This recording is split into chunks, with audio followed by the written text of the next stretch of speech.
So I'm Dr. Bart Rademacher, and this is Prescription for Your Transformation. Real people, real conversations, and real success, bringing to you the steps and the intelligence of our body, our brain, and energy around us. And it's really, finding that authentic genius inside of us so that we can then design the kind of life that we want. And where does it actually start? It really does start with our body physiology. And it's something that we actually really take for granted.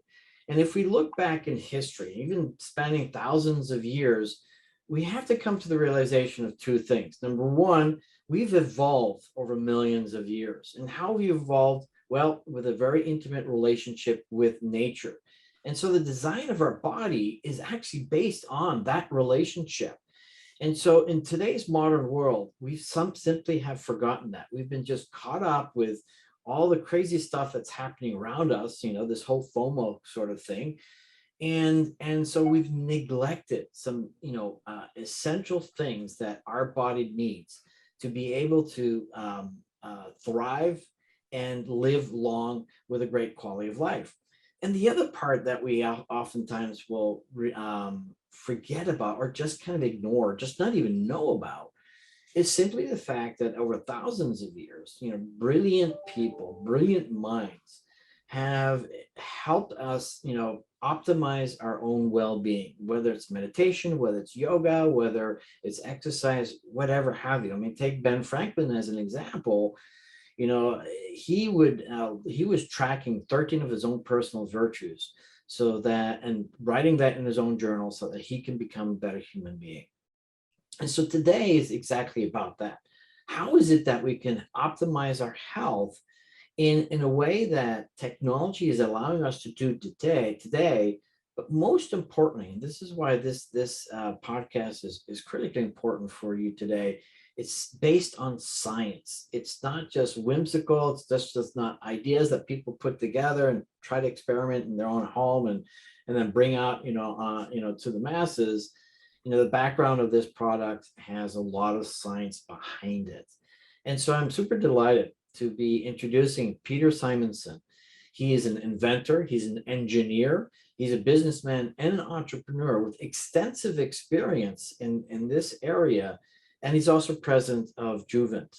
And met with him last week, totally excited about what he's going to be talking to us today. And quite frankly, I didn't even realize the significance of this product on our own personal health because I kind of ignored a part of my body, and that was our bones. Yes, our bones. We think about what we eat, we think about when we move around, or maybe EMF, electromagnetic fields around us. But when was the last time you thought about your bones? And so, Peter, thank you so much for joining me today. And I know we're going to talk about three particular areas.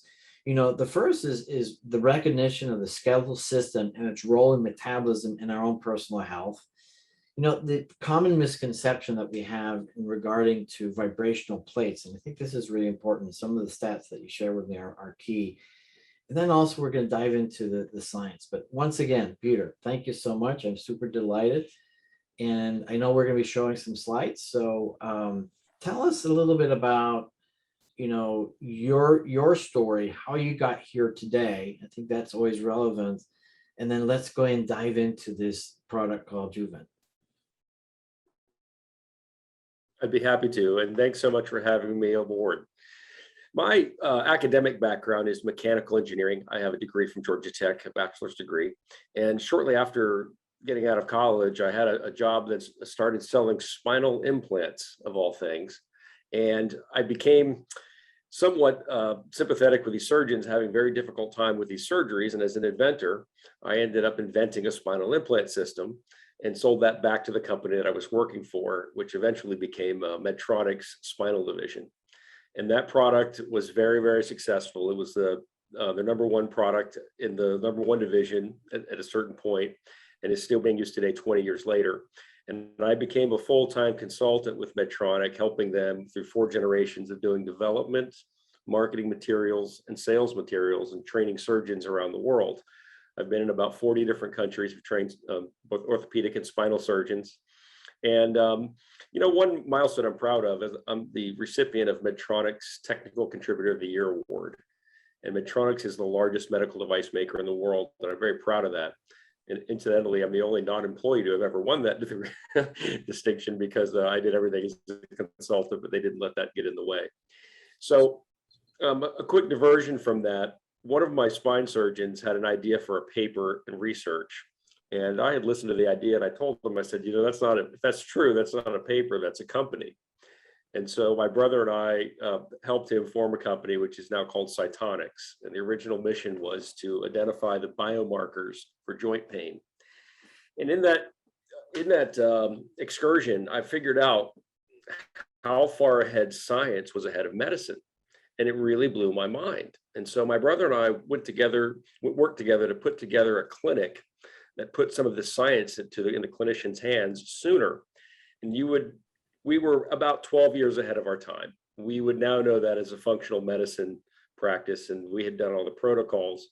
But in part of that research, we discovered this technology called Juvent. And the Juvent was founded by a company.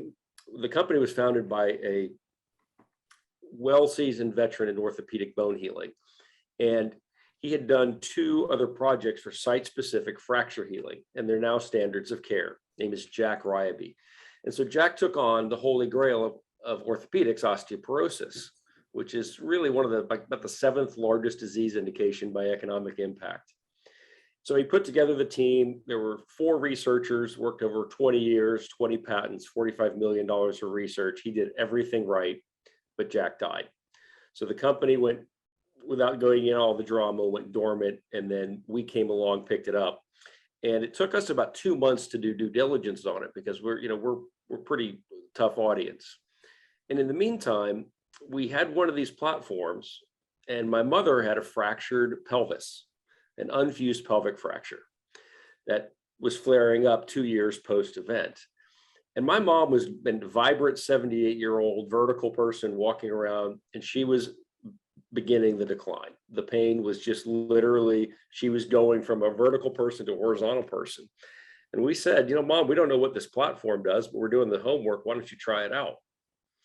And within about 2 weeks, she's off all of her pain meds. She's walking around, up basically the whole day. And we were like, well, wait a minute, what's going on here? And we kind of thought placebo, potentially, what's going on? And then we had to give the platform back because it was borrowed and from an osteoporosis patient. When we gave the platform back, within 2 weeks, that platform my mother started going back down. The pain had flared up, more inflammation. And she called me on the phone one day. She said, Peter, I don't know what you're going to do with that company, but I need one of those platforms. And I could hear it in her voice. This is a woman who is not a wimp. She's very stoic, very active, and I could just hear it in her voice. So I went online and I said, well, they sold thousands of these things, Mom. I'll find one on eBay. It took me over a month, and I finally found one on Craigslist of a deceased a person who died, and the relative didn't know what it was, and I took it. Well, the rest is kind of history. That was our first clue that this was way more than osteoporosis. And so my mom today is 83, and she's more active than she was at 78. And Juvent's a big part of that.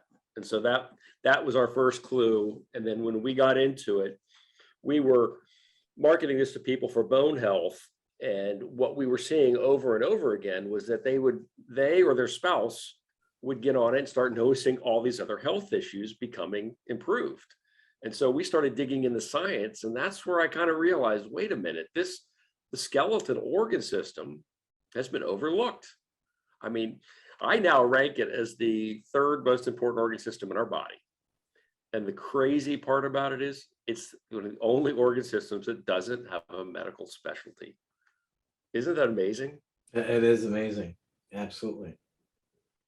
And so if you'd like, I'd be happy to share with you, a common, I train MDs, PhDs, DCs, DPs, the whole gamut, and I have fun doing it, and I learn from them as much as I teach. But one of the common misconceptions is that we think of our skeletal organ system's primary job is structural. It holds us up, right? Well, it turns out that's actually a secondary function. Now, let me explain. If I were to magically transform your bones to titanium, byzanium, unobtainium, pick an unbreakable metal, you'd be unbreakable. Right. And you'd probably be dead in 30 seconds. What's more important, holding us up, or keeping us alive?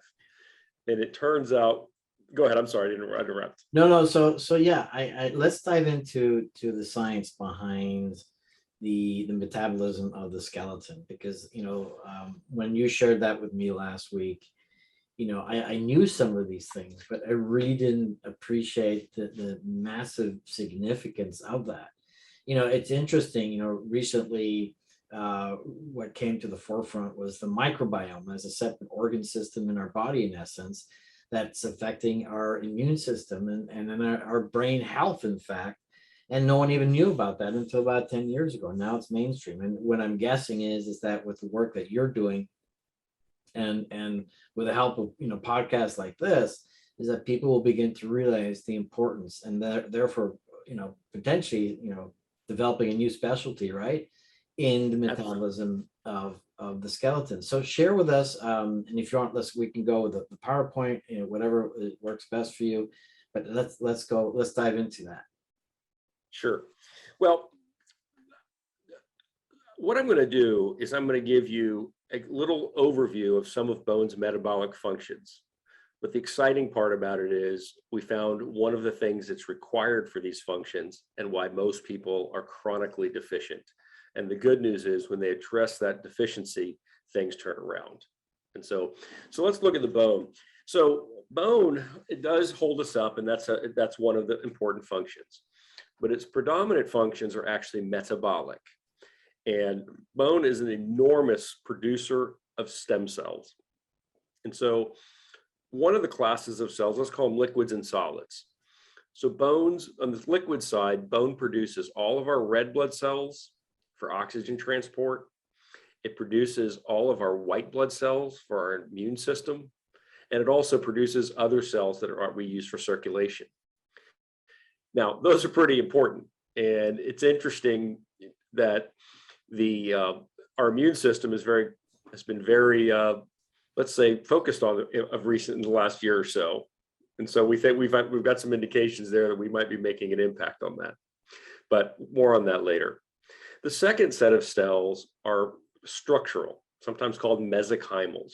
Now, these cells that the bone produces, they can differentiate to become different things.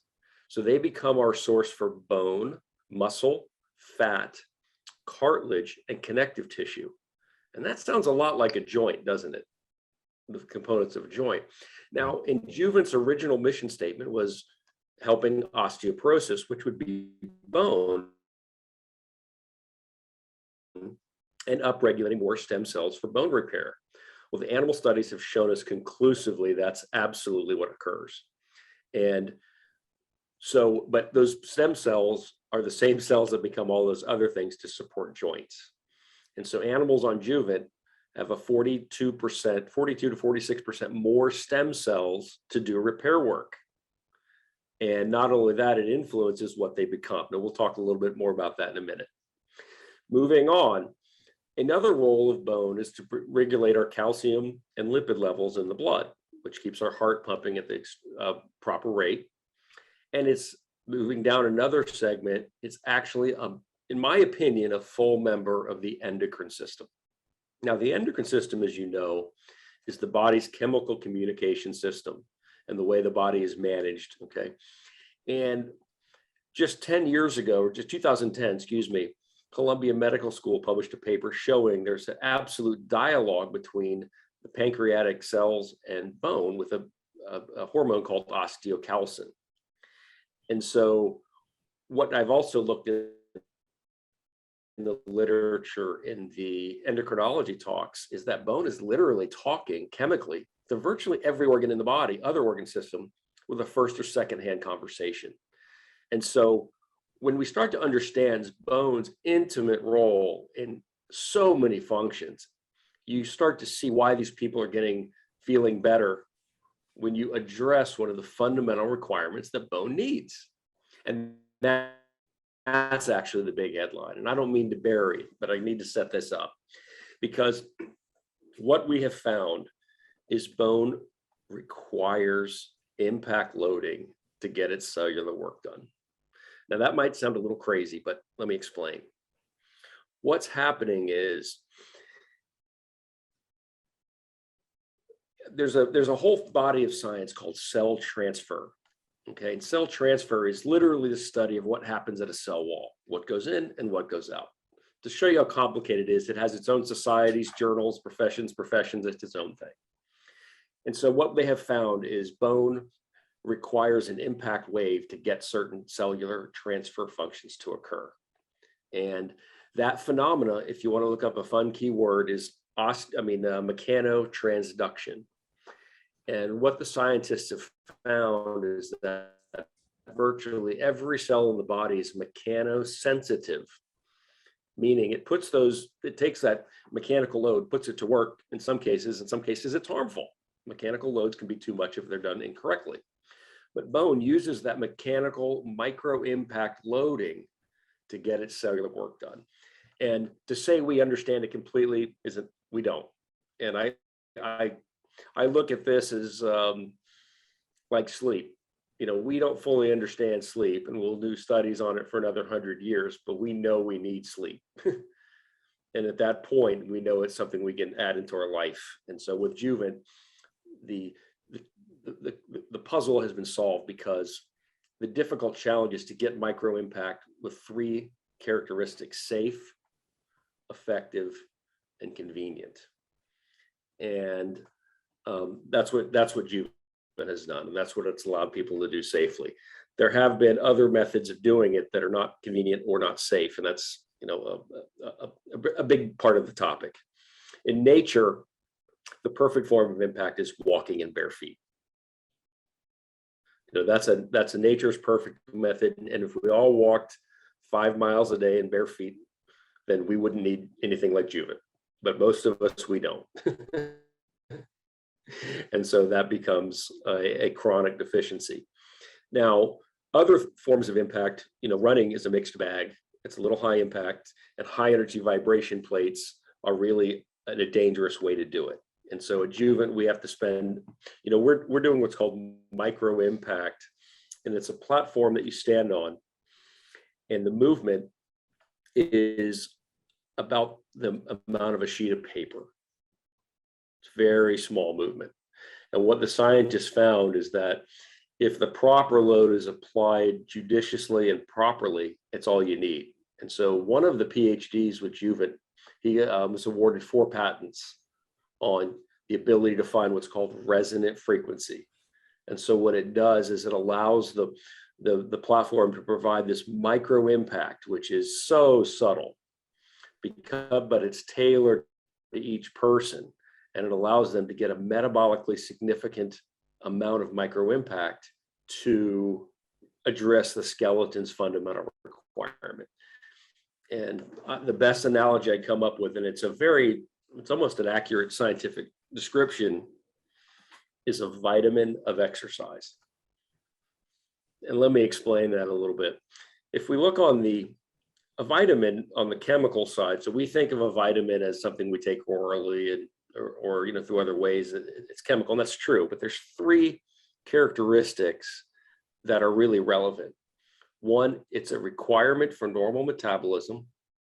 2, it's found in nature. And 3, it's always a subcomponent. So for example, we don't have vitamin C trees, but we have oranges, limes, lemons, and that sort of thing.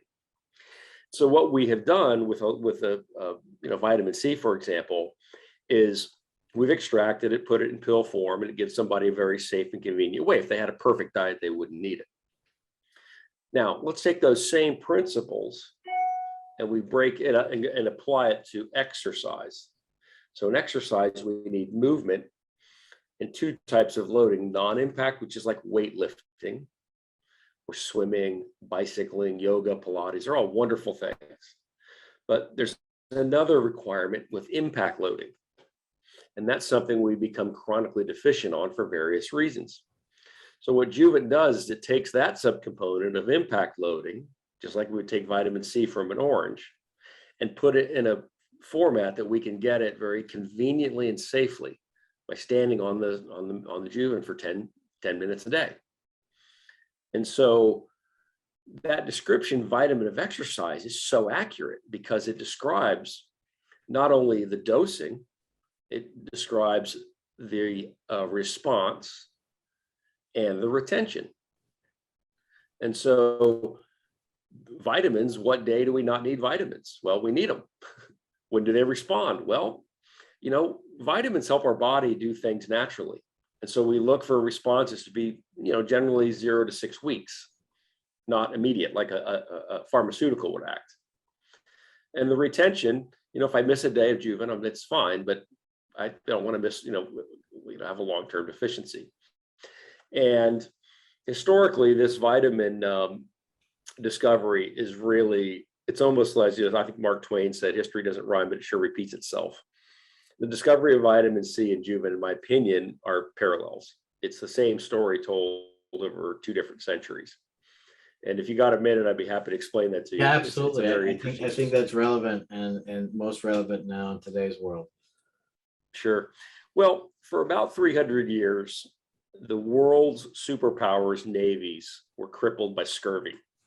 It really didn't matter how big your ship was, how many you had. Your crew had a certain lifespan, and scurvy was typically the limiting factor. There was a Scottish surgeon named James Lind, and in 1747, he did what is now known as the world's first clinical trial.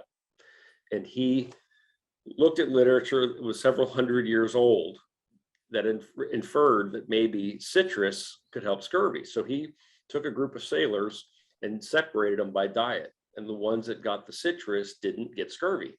He didn't know it was vitamin C at the time, but he knew it was the citrus. And so that's a success story.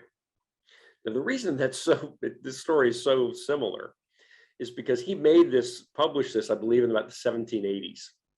So the British Navy started to give their sailors citrus. That's where we get the nickname limeys, because they were sucking on limes. But that didn't happen until the early 1800s. So there was a 20 or 30-year gap where the science was ahead of the medicine, because the powers that be at the time were looking for an infectious agent. Right. So what he was done. So now, if you look at vitamin C, it's really inaccurate to call it a scurvy drug. It's not. Vitamin C, we know, is used for 1,000 metabolic functions. Right. And we now know it's a fundamental daily requirement.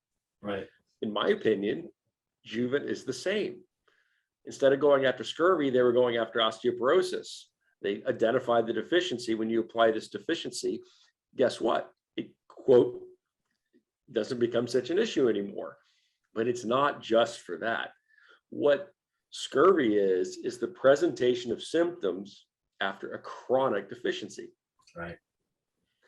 And in my opinion, there are many diseases we're fighting today that are displays of chronic deficiency of skeletal impact. Yeah. Because you're taking this vital organ system, denying it what it absolutely needs to get its work done. Guess what? That's not going to end well. And so it really is a very, in my opinion, it's the same level of discovery as vitamin C. And what I realized most of vitamin discoveries are 50 years old or less. And for kicks, I looked up, has anybody decided what's the most important nutritional discovery in the last 100 years? And this question was asked at a conference, and all the researchers had time to figure that out. And what they've decided it was a deficiency that helped babies not be born with spina bifida. And I thought, wow, that's a pretty educated guess. But then I realized that's nothing compared to Juvent. If we're able to help people address a deficiency that is at the core of osteoporosis, arthritis, and all these other clinical indications, that, as amazing as that is, that's, in my opinion, it's nothing. And that's why I personally have to work on Juvent, because, I come from the implant world. I can make a lot of money doing that. But when I watch people's lives turn around, and I watch 80-year-olds doing things they haven't done since they were 60, and watching these people go from a cane to no cane, and their balance issues going away and all these things. And my estimate is, and I'm not trying to make a clinical scientific statement here, but I look at it, I can add 5 years to their vertical lifespan. And that applies to about 300 million Americans. So when do I get a chance to help that many people add that many years to their life? You can't. And once that hits me or hit my, the people on our team, we all know this is where we're going to be. It's what we have to do. So I'm talking too much. I'd love to hear from you. No, this is great. And the show is about you and this science and the product, because what's true and relevant, and I'm grateful that you shared that story, is that sometimes the simple solutions. I mean, let's face it. I mean, eating fruit is like a simple solution to do, has such a major impact, but oftentimes, as it happened then, it was contrary to group think. And oftentimes, in the scientific world, in the medical world, there are really forces out there that are really pushing a certain kind of narrative, a certain way of thinking. And we understand that from the perspective of when we think about how modern science has developed. It's really developed on Newtonian physics. And what is it? It's a minimalism, it's reductionism, materialism, and I think it's determination or determinism. And so with those, three things, what's happening is that people get caught up and look, it has to be a certain way. This is the data, and we've got the proof here, and let's continue down this trajectory. When something out of the box from left field comes into play, then it's sort of like, no, let's stick on this path. And what we're understanding nowadays, especially with Einstein and his introduction of quantum physics, there is a lot more. And so again, what's interesting and putting in context, in the last, I think, 10 years or so, again, aside with the microbiome coming to play, there's another disease that's coming to play that people are understanding, and that's called the sitting disease. And when you read about that research, I mean, they're really focused on the enzymes within the vascular endothelium, or the vascular wall, and they drop down. And again, then that's when the accumulation of fat and lipids happens in the cell wall, in the vascular wall. And so I'm curious if you have any insights with respect to the fact that, maybe it has to do more about what you're talking about, the micro impact loading on, the bone itself that's causing this problem. I don't know if there's any science out there, but let's face it. And again, this is something that, we need to get back to this concept of what's called first principles. And first principles is, I believe it was Aristotle who brought it up, the point where there's nothing else to be explained. And when we look at how we've evolved over millions of years, we were walking human beings. We were walking all over the place, sometimes running, but we were walking. And nowadays, people are sitting down for hours upon end. And then there's this other concept of blue zones. If you're familiar with that, blue zones are those areas in the world where people are centenarians, or there's a higher percentage of centenarians out there. And they started looking at, okay, what is their lifestyle? And besides the things that they're eating and not eating, and also the stresses that they're not incurring, a key component is that they discovered was that these people were actually up and about every 20 minutes. They were moving around. So it's an argument for everything that you've already shared with us today, in that it is about having that micro impact on the skeletal system that's creating these cell transfers.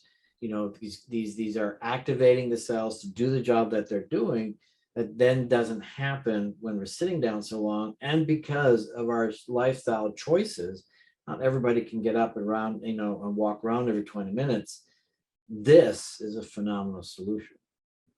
It really is. And I'll tell you, kind of one of the things that made the puzzle harder to solve. You are right. If you sit down or are immobile, we're not long for this world. And a couple extreme examples would be somebody in a nursing home, and an astronaut who may be bouncing around a lot or moving around a lot, but there's no impact. And so an astronaut will lose about as much bone in a month as an osteoporosis patient would lose in a year. So just to show you what an impact that is. But what's interesting is I work with a lot of pro athletes, and even athletes who are working out, they're not sitting, they're working out. We find out that that impact is distinguished. And so the first example is with PGA players. The golfers, they want to be healthy. I mean, their health, their livelihood depends on it. But if you ask them, what do you do for your workout routine? You almost always will get no impact. And I've drilled down on that. Why? Because they don't want to twist an ankle. If they twist an ankle or blow out a knee, that's $1 million injury. So their exercise routine will have no impact in it. And it's actually true for a lot of us. We do yoga, Pilates, spin class, bicycling, swimming. And if you go to a typical fitness facility, it's devoid of impact. It's typically the basketball court or the treadmill. And that's about it. And so that's why, you have people who look active and look healthy, but it's like a diet that's ignoring one of the major food groups. I only eat fat and protein, no carbs or calories, if that makes sense. And so the scientist, it is a little bit harder to figure out than you might think. And so identifying that as a key component is such a powerful tool. Now, interestingly, some of our biggest Juvent testimonials have been from professional tennis players. If you look up on the Juvent site, look up Mike Bryan, Mike Bryan is one of the Bryan brothers, and these guys dominated doubles, tennis doubles, the way Michael Schumacher, Michael Jordan, and whoever dominated their field. And he can hardly be accused of not getting impact. But what we find is that not all impact is the same. And so some impact, like pounding and running and that sort of thing, kind of is a mixed bag. It's like drinking water from a fire hose. It's a healthy substance, but it's delivered way too much and has a negative effect, or swimming in salt water. And so what those athletes do, when we first started working with athletes, we didn't have a lot of data. And so we would say, look, we can't make any claims because we don't know, but you guys tell us. And invariably, athletes from different fields of NFL, PGA, tennis, they all started using it 20 minutes in the morning and 20 minutes at night. And they tended to have 5 benefits from it. And what I really found amazing was athletes are so perceptive of their body because they have known routines and known physical limitations and outputs.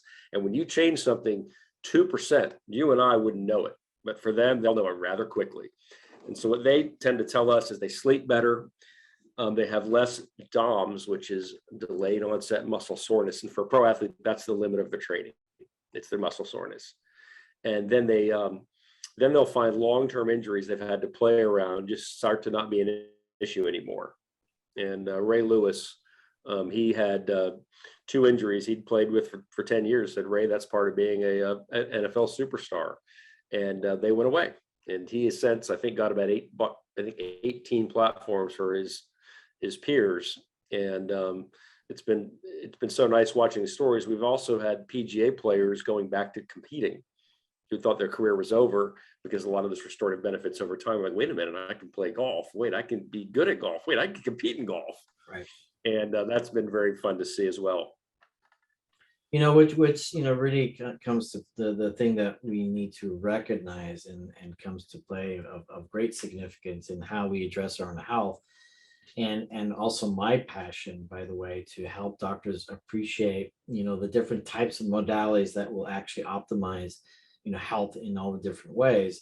Is simply this, is that, the misconceptions that we have that, well, just get on an elliptical, which I have one of those and I'm super happy with it. And I feel like I'm walking around. But yeah, so I'm getting my heart rate up, but I'm not getting all that micro impact. And so this is why it's so critically important for us to begin to recognize that there are different aspects that we need to implement in our life. Like you said, the different kinds of vitamins, you can't just stick with one. I mean, you need a whole, menu of different, vitamins, and therefore a whole menu of movement, strategies that are going to help you. And so that's the important thing that I'm taking, big takeaway that I'm taking out of this today, is that we can't just assume that getting on an elliptical or getting on a bike or going swimming is enough. And again, you know, how far are you going to be able to walk to get the benefit when in 10 minutes you get the full benefit or full daily requirement of something like this? And so I've got a question for you now, and I want to dive into some other options that are out there that are good or not good. But let's start off with the rebounders, for example. I mean, the rebounders, for anybody who doesn't know that, it's just basically a small trampoline. You jump up and down. I've heard, you know, a lot of people, you know, promote that. But is that giving enough of a micro impact as you're jumping up and down? That's going to be a gray area, and I don't have the data on that, but it's kind of a, that would be a, as an engineer, I got to say that would be close and probably a step in the right direction, but I don't think it would be as effective. Right. I would not say don't, because it has other benefits, but there's a lot of people who can't do that, or that might be dangerous. Yeah. So from that standpoint, I'll say jury's out. But yeah, great. No, and I think that's a terrific answer. And you pointed out to something else, and there are other, you know, other benefits of that. But, you know, from a safety perspective, you gotta watch out. And well, when it comes to safety, I would shout with a megaphone is there's a lot of whole body vibration plates out there. You can buy them for $29 to $29,000. And generally speaking, and I'm going to be, you know, functionally vague, but they're basically paint shakers. And that's an insult to paint shakers because they're just dangerous. And these things, you know, as an engineer, I can tell you, if you can see it moving, it's too much energy. Okay. Right. Our body, and this is where it gets a little more complicated, but it's worth bringing out. Our body can take fairly high loads. Okay. Juvent's loads are very, very low. Okay. Our load is, our magnitude is 0.3 G. That's 1/3 of gravity. Okay. Now, when you walk, you get about 1.2 G. And so you think, well, wait a minute, why isn't Juvent that way? Because what Juvent has done is it's using high frequency. So low loading at high frequency. The body can handle that. It's safe for 1,000 reasons. What the body never sees in nature is high impact at high frequency. And so that turns out to be a pretty lethal and detrimental combination. So if I jump, I get, you know, I hit pretty high G levels, but it's one load. And if I start doing that at high frequency, the mechanics get really, really dangerous, really, really fast. And namely, and there's also unsafe frequencies. So for example, a lot of these machines will let you dial in whatever frequency you want. And some of those frequencies are harmful to primary organs, you know, the ones in the teens. And so it's literally like telling somebody, go to the pharmacy, go to the back, go behind the counter, pick whatever you want, whatever feels good, do it. No, that you wouldn't do that. And so what Juvent has done is it's chosen to stay within a magnitude, which is very safe, 0.3 G, and a frequency range, which is very safe, between about 32 and 37 Hertz. But within that range, the software will find what's called a resonant frequency. And that's the key point, because then it allows that, say you have the best of everything. It's safe and easy. You know, people say I have the whole body vibration plate. Those things are putting loads that are well within traumatic brain injury levels. I mean, well within that level. And that's an injury that doesn't present the symptom at the time of the occurrence. And we've, you know, doctors have told us, hey, we've seen cases of detached retinas on these high energy plates. And that's one of the few traumatic injuries that will present close enough where you can associate it with the event. And so if you have a plate like that, don't give it away, throw it away. It's that bad. You wouldn't give away poison chocolate, so why would you give that away? And look into Juvent, you'll see the difference. And just go to the website, and we've got a whole thing on that. And from the safety standpoint, please don't confuse the two. And because Juvent is simple to use, but there's nothing simple about it. It's had $45 million of research, 4 PhDs have worked on it for 20 years and have been awarded 20 patents. So, it may look a lot like it looks simple, but it's not. And so that's from a safety standpoint. I think that's a very important point that I need to bring out.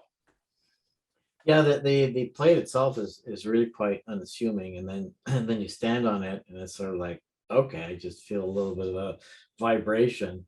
But the science is all behind it, and can you share a little bit about that science? Sure. Because I think that's relevant, and this podcast is really dedicated to both doctors and patients or consumers, because this is clearly an important part of doctors' ability to help them optimize the patient's health, but also the responsibility of patients themselves to identify where they can actually get Sure. the support for this. Okay, so I'll share a story that I think should be very helpful to the MDs here, because I know the way you guys think, and it's great. And let's talk about that. Juvent has essentially been published in JAMA, the results. The study was a incredibly well done study. It was done at St. Jude in Memphis Cancer Hospital. And what the patient population was, young adults, post-chemo leukemia patients. And this population is known to have early onset osteoporosis, and independent of the age, because when they do the bone marrow transplants, it's a lot of rebuilding back to do. So what the researchers did was they took the group, it was randomized, placebo, with controlled nutrition and endocrinological functions. So the science behind Juvent, you could talk all day. It affects 9 out of 10 organ systems, but a good researcher has to narrow the variables. So they looked at bone density with this group. They were randomized and given a placebo platform. So these were platforms that made sound, but actually weren't doing anything. And they didn't know whether that was what a Juvent was supposed to do or not. At the end of the study, the control group behaved exactly as expected. They lost 1% of their bone density. The active group, now remember, in bone density, 1% is a big deal. If the active group had stayed 0, that would have been a noteworthy paper. I mean, the control group, which had the inactivated platforms, had a very typical bone loss of 1%. And so in bone loss, 1% is a lot. 1% gain is a lot too. I mean, and so for the active group, if, for example, they were at 0 and the control group was 1, or was -1, that'd be a significant result. But it was way more impressive than that. The active group had a bone density increase of 10%. And in bone density, that's almost like you're off by a decimal. And when the researchers went to submit it to JAMA, they required not one, but 2 separate group of clinicians to look at the data and say, okay, is this real? End of the story, they published the paper. It's in JAMA Oncology about 3 years ago. And so we have many other papers on Juvent within the scientific world, the clinical world, and their papers, few studies are that good and rigorous and bulletproof, but the others are very compelling as well. So to say that's the only one, it's not. And you know what? We'll do studies down the road, because we've looked at, there have been papers published on lower limb edema, balance improvement, and bone density increases. But we see so many other indications getting better based on patient stories. Now, the reason we know this is because every Juvent platform we sell, we tell the user at 6 weeks, if you don't think it's worth it, we'll buy it back at 100%. That's a little gutsy, but we know how the story ends. Right. And I laugh. Doctors don't do that for surgeries, and they don't do that for pills and procedures, but we do. So we hear from people, and they have a $6,000 motivation to say this thing's not working. Right. But 95% of the time, they say, you will never get this thing back. I love it, and this thing's amazing. So we have cataloged quite a few stories and that sort of thing. And when we hear the story, 10 different people who don't know each other, we know there's something there. And then we go back and start doing the study. And then down the road, these are great papers to do clinical research on and that sort of thing. So let me ask you this question. Based on that, what kind of areas are you going to research on?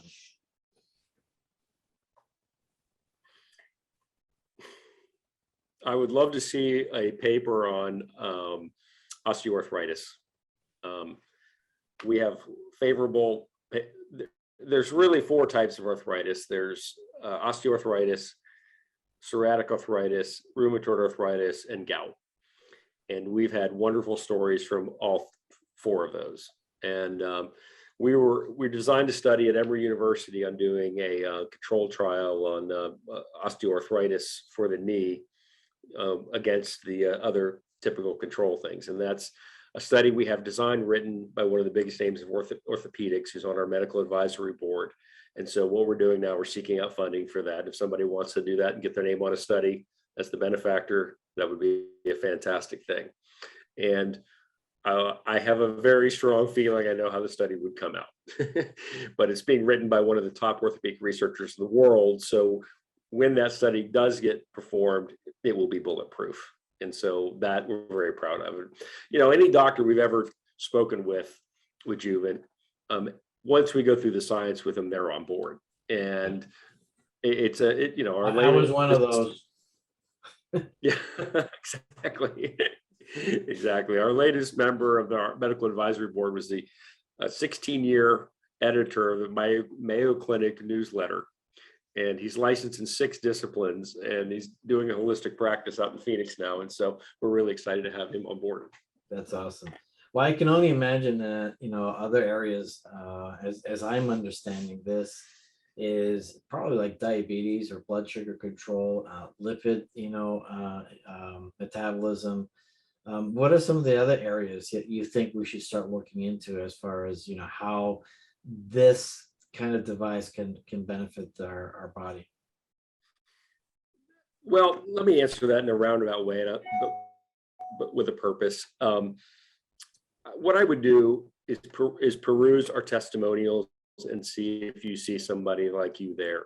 And I want to say there's kind of the C word, and I want to put Juvent in context, because the C word is cure, and Juvent's not the cure for everything. What I like to explain to people is a medical condition, nothing in biology is a one-to-one. Okay, it's always multifactorial. So the best metaphor I can come up with is, imagine your condition is a chain that's not connected. Okay, and Juvent is one link in that chain. And if you are missing other links, then Juvent, you wouldn't quote, you know, that's when you're the last link in the chain, people call you, that want to associate you with the cure. Well, Juvent is not the quote cure. Juvent is one link in a chain. It's addressing a fundamental requirement. And, you know, when I give talks to doctors, I have a slide that has 11 clinical conditions. And I do it with a comedic, but with a purpose. And all 11 of those things can be treated one way or the other. Right. And I put on the right side of the slide a glass of water. And I said, those are all the lists of what somebody is when they're dehydrated. And I implore the doctors, I say, doctor, can you imagine a patient going to 4 or 5 different people getting treated, and everyone ever asking, do you drink water? Do you sleep? And so what I ask the doctors to do is put that on the front end of your intake when you're treating a condition, and ask what's your exercise routine? Listen closely for impact, because you'll see it subtly omitted, and you've got just a fantastic deficiency to address. Then you can start looking at what's left over. And believe me, it's subtle for you doctors there. There's one group that eludes clinically. It's postmenopausal women. And about 28% of them, I believe I'm quoting from a study, I hope I'm getting that right, stress incontinence. And they will avoid any form of impact whatsoever. And so you have them mentally sterilizing themselves from any form of impact, and that's going to have a clinical benefit or a clinical impact. And that's one to look for. And so what I would do as a clinician, just say, look, where are you getting your impact? If they walk 5 miles a day in bare feet, move on.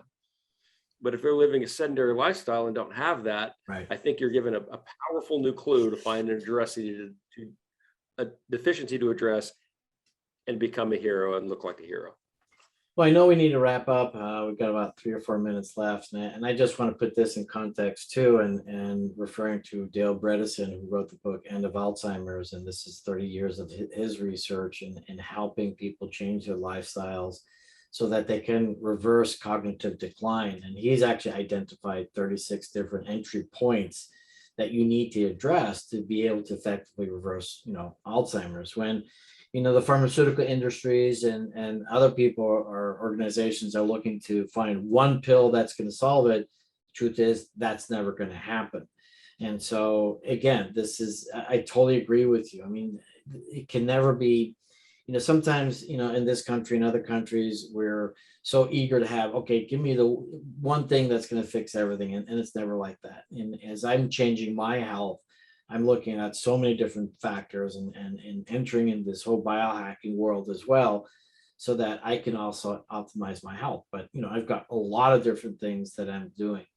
So the final question that I have for you is, how do doctors actually implement this into their practice? And what is kind of like that treatment schedule? And how would a patient, for example, find that right doctor so that they can benefit from this as well? Whoever's listening here can either purchase it. It's actually not really that expensive as technology goes for us docs. I mean, it's like on the lower end, but the ROI is incredibly high, both, and let me rephrase this, both, or emphasize this, both for the patient and the doctor. Okay, for the doctors, remember, we're not the cure. Okay, we're part of a treatment plan, and you have a big toolbox in the pharmaceuticals, and you have a lot of tools and everything. Juvent doesn't displace anything. Juvent helps that person get better. And so if you're treating osteoporosis patients, I implore you to give us a call. We've got a wonderful protocol. We can help. You can incorporate into yours. And as far as getting access to Juvent, a lot of physical therapists have Juvent there. And if you're a doctor and you want my patients, that's a very simple thing. The PTs that have Juvents in their clinic, they use them on about 80+% of their patients, because it's amazing to watch people heal faster and with a metabolic catalyst. And so from that standpoint, if you're really focusing on bone health diseases, call us up. We'll be happy to work with you on that and become part of your practice, and you'll learn how to put those tools to work for you. If you want to put your toe in the water, find a PT that has a Juvent there. And if you want, you go on our website and find those. And if not, just call them up and we'll work with them. They can get one very inexpensively on a professional machine. And then that way you'll see things work. And the indications you're probably the quickest one will be lower limb edema. There's papers on how Juvent helps circulation, and it's a secondary mechanism of action, but it's fabulous. And we have pictures of people at 0 weeks and 4 weeks. They're wearing different shoes. It's like the different person. So that's probably the most predictable indication. And that's when you probably see in your office 3 times a week. Well, this is great, Peter, from Juvent. This is quite enlightening. This is, my mission as well. Tapping into, the collective wisdom and creating that space of generative collaboration, so that, we can get this kind of technology. We can get, deliver the kinds of answers that people are looking for. And so I want to thank you for today. I'm super excited to learn more about this moving forward, and at some point acquiring such a device, either if it's just for myself or to give to my patients as well, because this clearly is important in our lives. I'm going to give you the last word, Peter. Fantastic.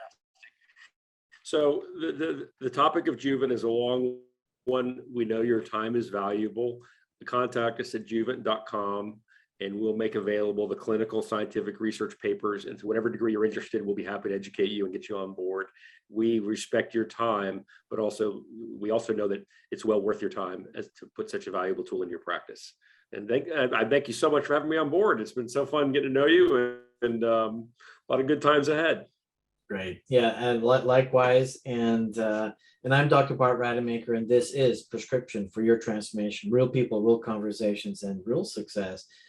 Talking to Peter Simonson, an engineer, an inventor, businessman, and someone who's changing and having an impact on the world health by bringing to our world something that is critically relevant and important in our lives, and making it super safe and convenient and accessible so that we can optimize our own health. So once again, thank you, and I'll be back. Thanks for joining us on another episode of Dr. Rademacher's Prescription for Your Transformation. Continue the path towards discovering your own authentic genius by tuning in next time for more real conversations with real people.